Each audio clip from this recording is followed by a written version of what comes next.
الحمد للہ وحدہ والصلاة والسلام علی من لا نبی بعدہ اما بعد فاعوذ باللہ من الشیطان الرجیم بسم اللہ الرحمن الرحیم۔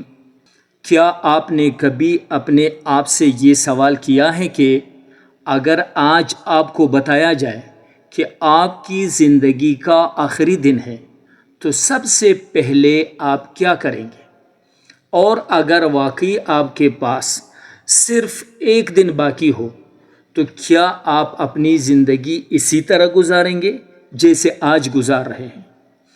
کیا آپ اپنے بینک اکاؤنٹ کے بارے میں سوچیں گے، اپنی ملازمت کے بارے میں، اپنے کاروبار کے بارے میں، یا پھر آپ کی پہلی فکر یہ ہوگی کہ میرا اور میرے رب کا تعلق کیسا ہے، میرے اعمال کیسے ہیں، کیا میرے والدین مجھ سے راضی ہیں، کیا میں نے کسی کا حق تو نہیں مارا؟ شاید یہی وہ سوال ہے جو اسلام ہمیں بار بار یاد دلاتا ہے۔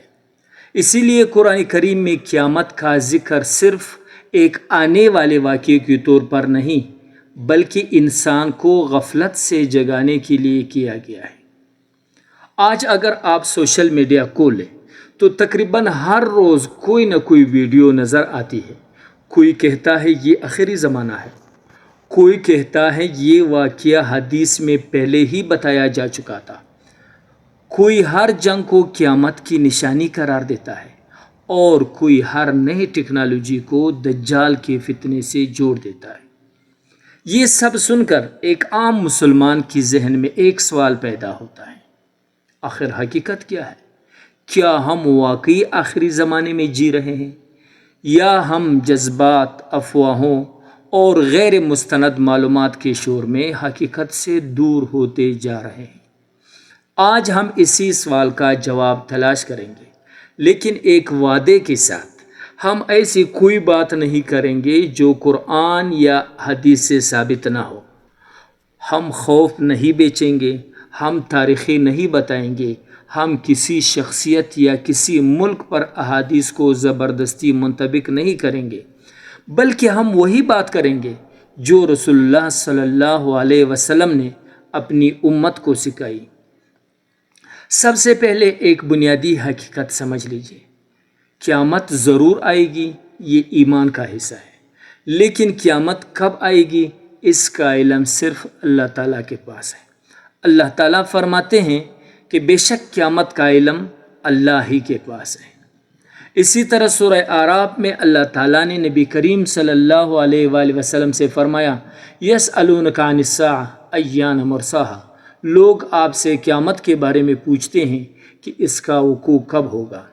یہی وجہ ہے کہ جب حضرت جبریل علیہ السلام نے رسول اللہ صلی اللہ علیہ وآلہ وسلم سے قیامت کے وقت کے بارے میں سوال کیا تو آپ صلی اللہ علیہ وسلم نے فرمایا، اس کے بارے میں جس سے سوال کیا جا رہا ہے وہ سوال کرنے والے سے زیادہ نہیں جانتا۔ اس ایک حدیث نے ہر اس شخص کی بات کو رد کر دیا جو قیامت کی تاریخ، سال یا مہینہ مقرر کرنے کی کوشش کرتا ہے، لیکن اگر وقت معلوم نہیں تو پھر رسول اللہ صلی اللہ علیہ وسلم نے قیامت کی نشانیاں کیوں بیان فرمائی؟ اس کا جواب بہت ہی خوبصورت ہے۔ فرض کیجئے ایک ڈاکٹر آپ سے کہتا ہے اگر یہ علامات ظاہر ہو تو فوراً اپنا علاج شروع کر دیجئے۔ کیا ڈاکٹر آپ کو ڈرا رہا ہے؟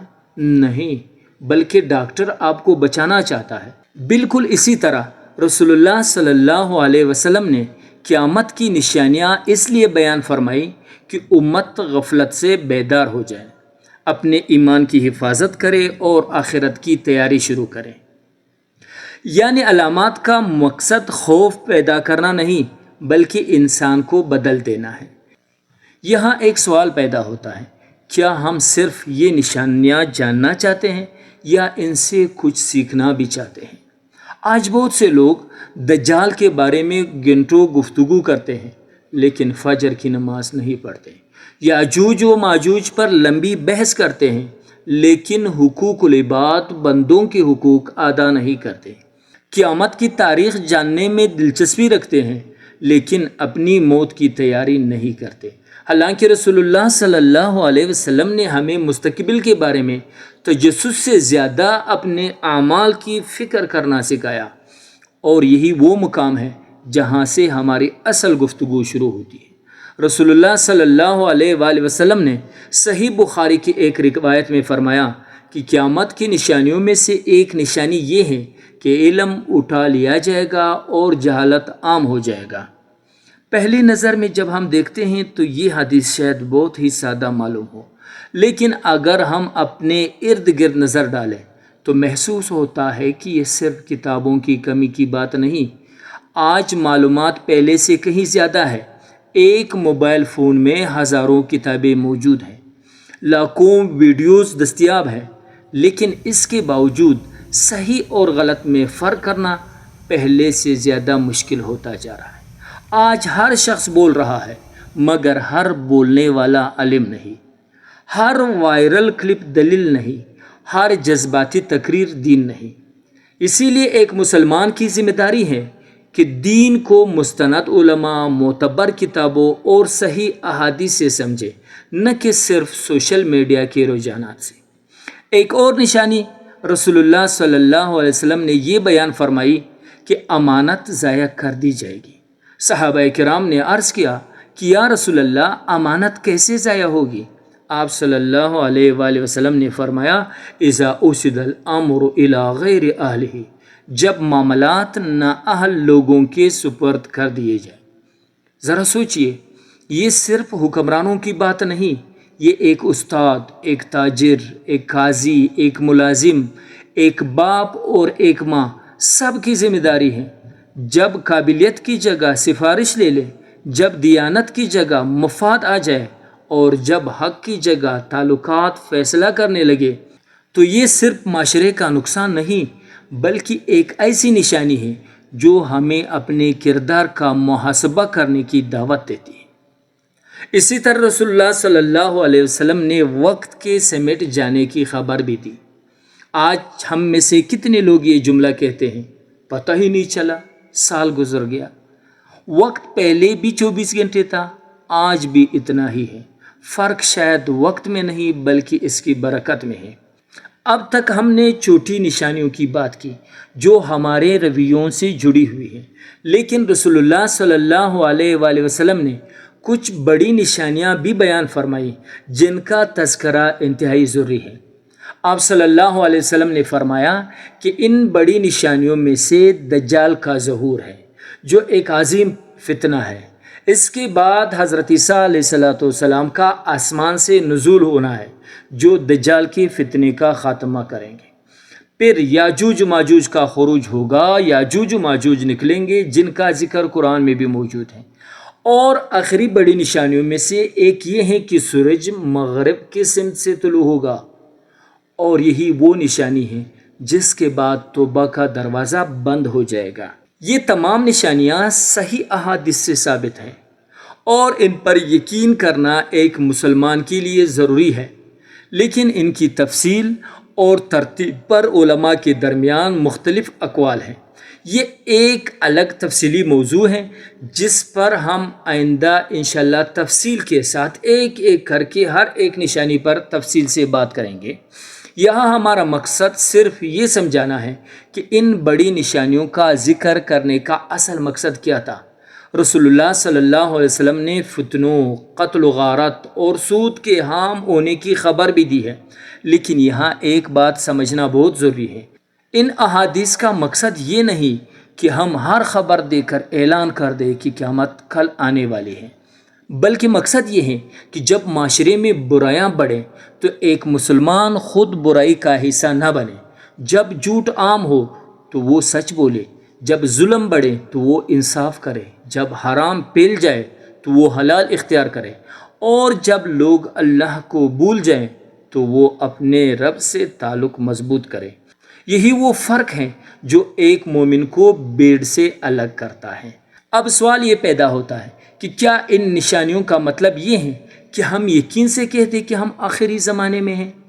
اس کا جواب بہت احتیاط سے سمجھنے کی ضرورت ہے، کیونکہ رسول اللہ صلی اللہ علیہ وسلم نے ہمیں نشانیاں تو بتائی، لیکن یہ نہیں سکھایا کہ ہر واقعے پر قطعی فیصلہ کرتے پھریں۔ ہم یہ کہہ سکتے ہیں کہ بہت سی نشانیاں مختلف ادوار میں ظاہر ہوتی رہی ہیں اور آج بھی ان کی بعض صورتیں ہمارے سامنے موجود ہیں، لیکن ہم یہ نہیں کہہ سکتے کہ فلان سال قیامت ضرور آ جائے گی یا فلان واقعہ آخری نشانی ہے۔ یہ وہ بات ہے جس کا علم صرف اللہ کے پاس ہے، لہٰذا ایک مسلمان کا رویہ خوف، افواہ اور سنسنی نہیں بلکہ علم، اعتدال اور تقوی ہونا چاہیے۔ اگر قیامت کا وقت ہمیں معلوم نہیں لیکن موت کا وقت بھی ہمیں معلوم نہیں، تو پھر آج ہمیں کیا کرنا چاہیے؟ رسول اللہ صلی اللہ علیہ وسلم نے ہمیں اسی سوال کا جواب اپنے عمل سے دیا۔ آپ صلی اللہ علیہ وسلم نے اپنی امت کو یہ نہیں سکھایا کہ ہر وقت قیامت کی تاریخ تلاش کرتی رہے، بلکہ یہ سکھایا کہ ہر دن ایسے گزارو جیسے کل اپنے رب کے سامنے حاضر ہونا ہے۔ اسی لیے ایک مومن کی پہلی فکر اپنے ایمان کی حفاظت ہوتی ہے۔ وہ اپنی نماز کو سنوارتا ہے کیونکہ ہی اللہ سے اس کا مضبوط تعلق ہے۔ وہ قرآن سے اپنا رشتہ مضبوط کرتا ہے کیونکہ فتنوں کے اندھیروں میں یہی سب سے بڑی روشنی ہے۔ وہ اپنے رزق کا جائزہ لیتا ہے کہ کہیں اس میں حرام تو شامل نہیں۔ وہ لوگوں کے حقوق ادا کرتا ہے۔ وہ اپنے اخلاق کو بہتر بناتا ہے کیونکہ رسول اللہ صلی اللہ علیہ وسلم نے فرمایا کہ قیامت کے دن مومن کے ترازو میں سب سے بھاری چیز اخلاق ہوگا۔ ذرا سوچئے، اگر آج ہماری زندگی کا آخری دن ہو تو کیا ہمیں سب سے زیادہ فکر دجال کی ہوگی یا اپنی نمازوں کی؟ کیا ہمیں یاجوج و ماجوج کی فکر ہوگی یا اپنے والدین کی ناراضگی کی؟ کیا ہمیں دنیا کے حالات زیادہ یاد آئیں گے یا وہ گناہ جن پر ہم نے کبھی سچی توبہ نہیں کی؟ شاید ہی وہ سوال ہے جس کے لیے رسول اللہ صلی اللہ علیہ وسلم نے قیامت کی نشانیاں بیان فرمائی، تاکہ ہم دوسروں کا نہیں اپنا محاسبہ کریں اور اپنی اصلاح کریں اور اپنے رب کی طرف لوٹ آئیں۔ لیکن یاد رکھیں، قیامت کی سب سے بڑی تیاری یہ نہیں ہے کہ ہم تمام نشانیاں یاد کریں، بلکہ یہ ہے کہ جب اللہ تعالیٰ ہمیں بلائیں تو ہم ایمان، توبہ اور نیک اعمال کے ساتھ حاضر ہوں۔ اللہ تعالیٰ ہمیں صحیح علم عطا فرمائے اور اس پر عمل کرنے کی توفیق دے، فتنوں کے دور میں ہمارے ایمان کی حفاظت فرمائے اور ہمارا خاتمہ ایمان، تقوی اور اپنی رضا پر فرمائے۔ آمین یا رب العالمین۔